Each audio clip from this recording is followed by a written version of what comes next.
episode of Arrow this season. Good night.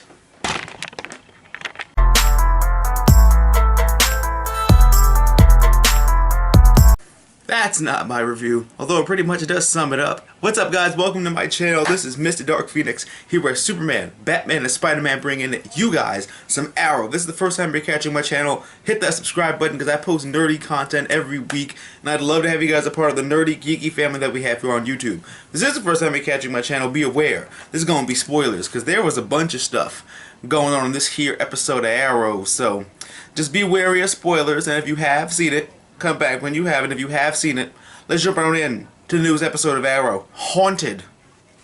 Ooh! I scared y'all, didn't I? No? Alright, fine, I tried. Not bringing more Five Nights at Freddy's at this damn channel. How Ollie met John. The whole flashback sequence just felt like an episode of Constantine. Like, I feel like that's what they were holding in their back pockets but didn't want to do it because they wanted Constantine to jump on its own 2 feet, which is good.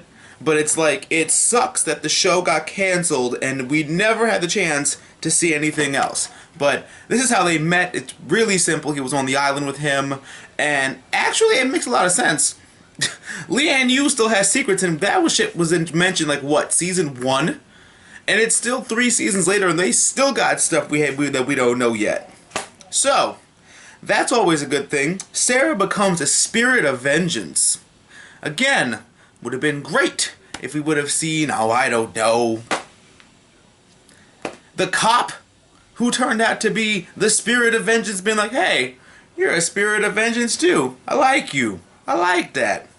Constantine shows us how magic works. His brand of magic. And it's so great. Can we first talk about Constantine's big middle finger to NBC when he asked Felicity for all the materials, and she was like, why do you want a dead peacock feather? No, I don't. I just wanted to scratch my back. The peacock is NBC's symbol. So, good job, Constantine. I love Matt Ryan. He was born for this. This is like perfect casting. This is up there with like Patrick Stewart as Professor Xavier and Hugh Jackman as Wolverine. They embody the character perfectly, and I can't be more grateful than that. Oh, we're calling in an old friend because why not? Let's also talk about the thing that Constantine found on Lian Yu, was the Eye of Horus or whatever. That's the Hawke god that both Hawkman and Hawkgirl get their powers from. So who would have thought that this would have been more of a backdoor pilot or a backdoor introduction for Legends of Tomorrow than we thought. Because the shiny bits, I don't know what they're going to use that for, honestly. But the stick, that's where we get all the power from mostly. And that's what I like about Constantine. He just explains that magic is more than just what you see. Magic is more than just, shiny bits and what you can physically derive something from. Magic is everywhere. Magic can be anything. And that's what I'm glad that he showed us in this episode. And adding an unorthodox element to Arrow. One of the things about the new characters that they add, or comic book characters that they show, or even the TV shows in general, none of them are the same. Gotham's not the same as Arrow. Arrow isn't the same as the Flash. The Flash isn't the same as Supergirl, and vice versa. They're all different. That's what I liked about Constantine, because it was a magic show. It wasn't like any of the other shows out there. And it sucks to see it go, but we do get a lot. We do get a name drop of Constantine's base of operations, because he's like, this and all the other magical artifacts that I take go back to the Foundry or my house where no one can get them. And that's where we saw like Dr. Fate's helmet, Azrael's sword of vengeance, and Raven.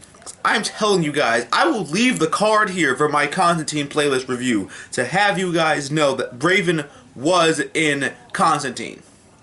Raven would have evolved for more than that in Constantine. So that's where that goes. But I also love the part where they were, Diggle was like, where did he find this guy? The Luxor? Felicity's like, I'm just glad that for once a person from Oliver's past is not a beautiful woman. That was the best line ever. Like, seriously, that was like the best line ever.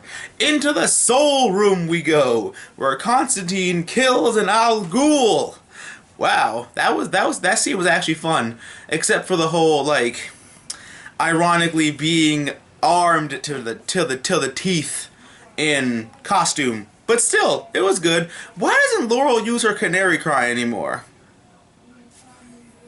You shut me up last episode because you shut me up that one episode because you used it, but now you're not using it anymore, so... Why, Katie Cassidy?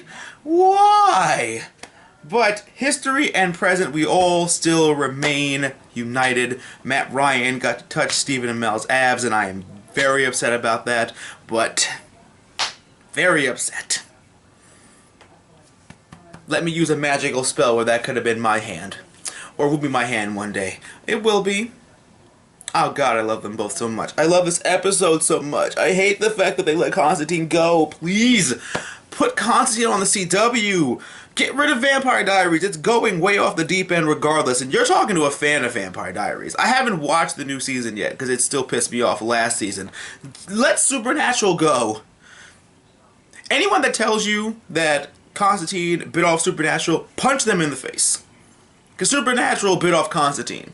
Constantine's been out longer, and Cass dresses just like Constantine. So, I'm sorry, but come on, y'all. I think we need to go back on hashtag Save Constantine. I'm not greedy. I love the fact they got Constantine back, but we also need some Zed, because we need Zed for a future video that I'm going to make. I almost spoiled it. Don't worry, you guys gonna love that. You guys gonna love that video. I promise you that. But all in all, I love this episode. I love now that Matt Ryan's part of the CW family, so now he can cross over to The Flash and Arrow, and hopefully season 2 of Legends of Tomorrow, and other stuff like that. So I love the old feeling of watching Constantine, but it's really sad because I can't watch Constantine. But you never know. CW saved him once before. They said this is a one-time deal, but I don't buy that. It's not like they filmed the entire season right now. So things can change. You know, Matt Ryan's going to be on Broadway, I think, or something, but things can change. You know, he can be on The Flash. He can come back to Arrow if his schedule clears up. He can help them fight Damien Dark in the finale. He can help go to Flash and help them fight... Oh, I forgot the guy's name that uses magic. But whatever. Papa Midnight can wreak havoc in Central City. Ooh, that'd be good. Ooh. That'd be good, too. But, like I said, I love this episode. I love me some Matt Ryan. I really think that Constantine should go home somewhere. But comment down below where you think he should go. If you haven't watched Constantine, if you don't want to watch it, just watch my reviews. I'll link my Constantine review playlist in this video so you guys can see it. But don't forget to give me a big thumbs up, comment, rate, subscribe. Follow me on Twitter, on Twitch, on Instagram, and in the description bar below. And always remember that through good times and bad times, remember to geek out and enjoy our lives. And get ready for next week, because I think next week is the Birds of Prey episode. So I can't wait for that either.